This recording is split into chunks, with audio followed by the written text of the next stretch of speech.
Assalamualaikum. Di sini aku akan mengelola data. Apakah data tersebut normalitas, homogenitas, UGT, dan bandwidth nih. Di sini kita masuk ke laman SPSS.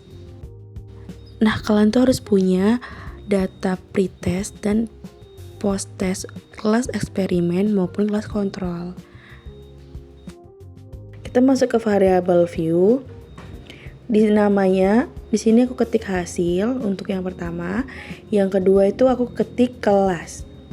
Nah, untuk desimalnya aku pilih 0, yang bawah juga 0. Setelah itu yang di label itu kita ketik hasil.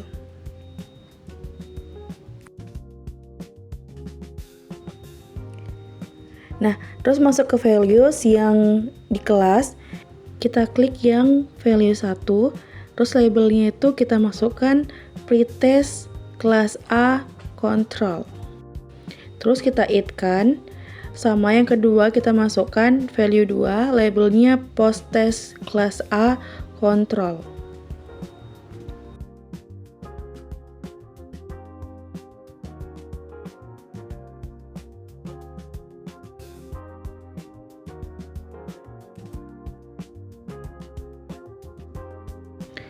Yang ketiga kita masukkan value-nya 3, labelnya pretest kelas B eksperimen. Untuk yang keempat, kita masukkan value 4 dan labelnya itu kita masukkan post-test kelas B eksperimen. Setelah itu kita add-kan semua. Setelah itu kita klik OK. Nah,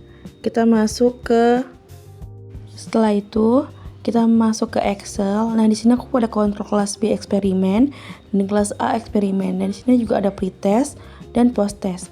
Nah, setelah itu kita pindahkan semua ke sini seperti kelas pretest control. Kita bikin kelas 1 di sebelahnya. Sedangkan post-test control kita bikin kelas 2 dan pretest eksperimen kita bikin kelas 3 dan post-test eksperimen kita masukkan di kelas 4. Nah, setelah dimasukkan seperti ini, kita copy semuanya.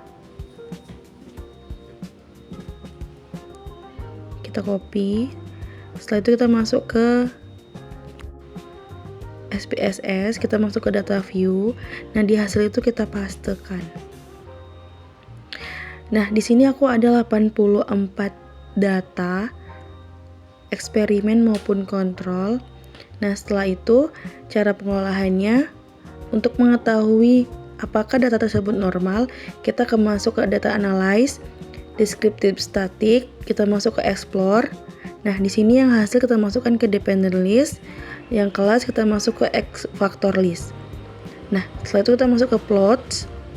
Di plot itu kita centang yang normality plots with tests. Kita centang, terus kita continue dan kita oke-kan. Nah, di sini tuh ada hasilnya, ada hasil dari data tersebut, apakah data tersebut normal. Di sini ada deskriptifnya. Nah nih, di sini kita akan cari apakah data tersebut normal atau tidak. Yang pertama kita akan menentukan dulu, kita akan menggunakan Kolmogorov minor atau Shapiro-Wilk.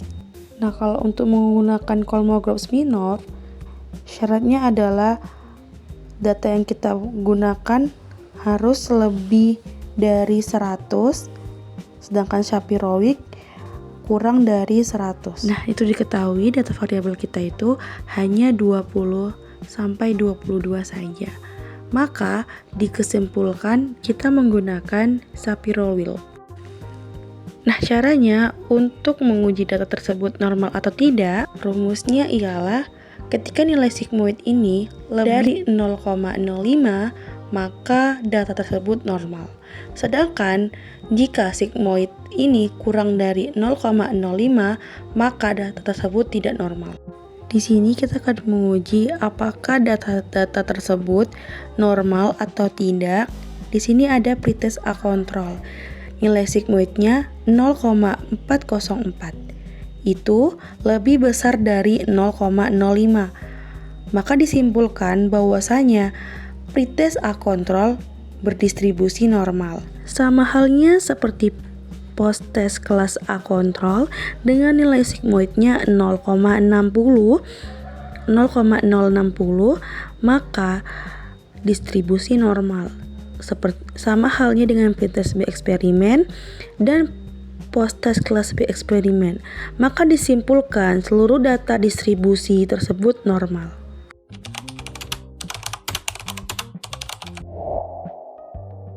Nah, untuk pengujian homogenitas, kita hanya menggunakan post-test dari masing-masing data seperti data eksperimen dan kontrol.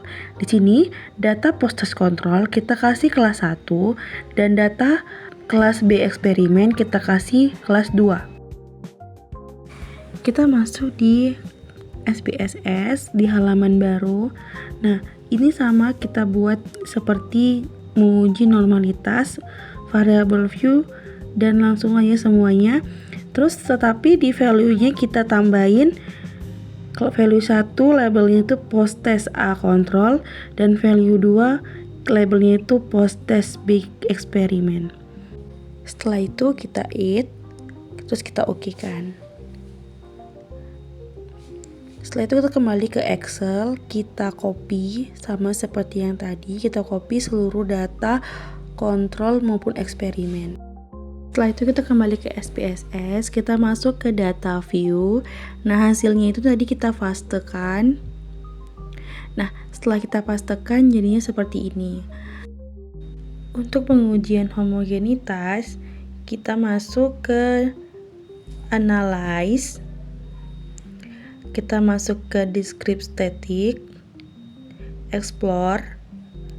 Yang hasil kita masukkan the dependent list dan yang kelas kita masukkan ke factor list. Nah, setelah itu diplotkan. Nah, untuk biasanya kita normalita kita centang. Nah, di sini kita nggak usah kita centang, kita masuk ke power estimation, terus kita oke kan. Nah, disinilah hasil dari data homogen tersebut, apakah data itu homogen atau tidak.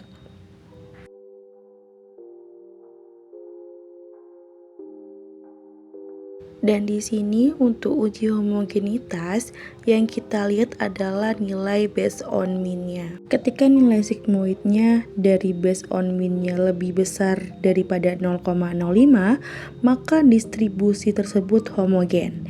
Sedangkan jika nilai sigmoid kurang dari 0,05, maka data distribusi tersebut tidak homogen.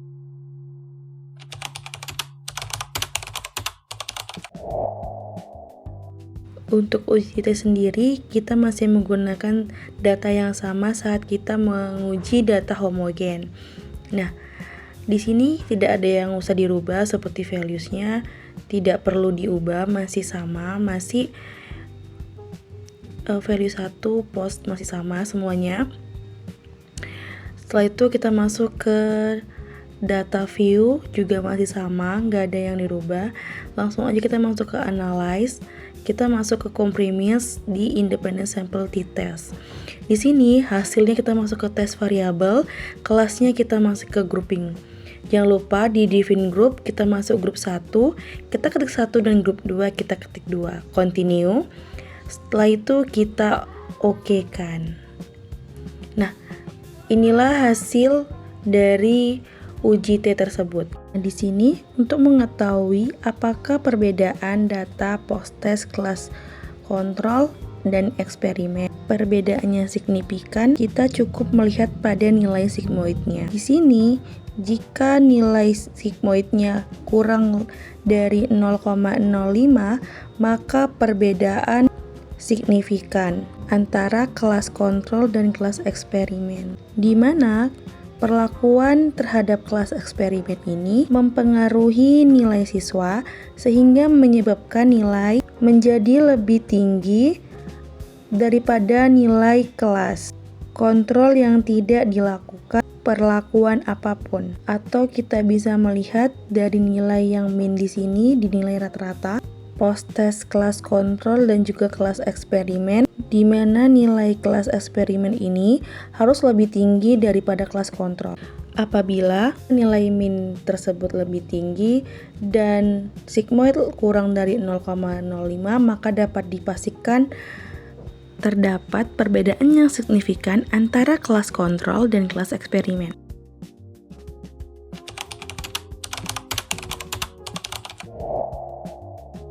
Nah, di sini kita akan menggunakan data yang tadi, kita masuk aja di data analyze, terus non-parametric test di sini, terus kita pilih yang legality dialogues. Di sini kita pilih yang 2 independent sample. Nah, yang hasil itu kita masukkan ke test variabilize, dan yang kelas kita masukkan ke graphing variable sama seperti yang tadi. Terus jangan lupa define group-nya kita masukkan, yang grup 1 kita bikin 1, yang grup 2 kita bikin di sini 2. Terus kita continue, tes typing-nya min Whitney, oke kan. Nah, ini hasil dari data tersebut.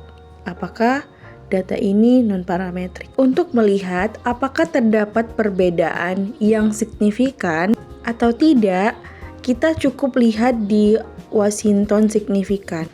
Tutelnya yaitu ketika uji hipotesis dengan min Whitney. Nah, di sini karena nilai asimptom signifikan tutelnya kurang dari 0,05, maka terdapat perbedaan yang signifikan antara nilai post-tes kelas kontrol maupun post-tes kelas eksperimen. Nah, itulah hasil dari uji min Whitney, homogen, normalitas, dan uji T. Semoga bermanfaat bagi teman-teman. Wassalamualaikum.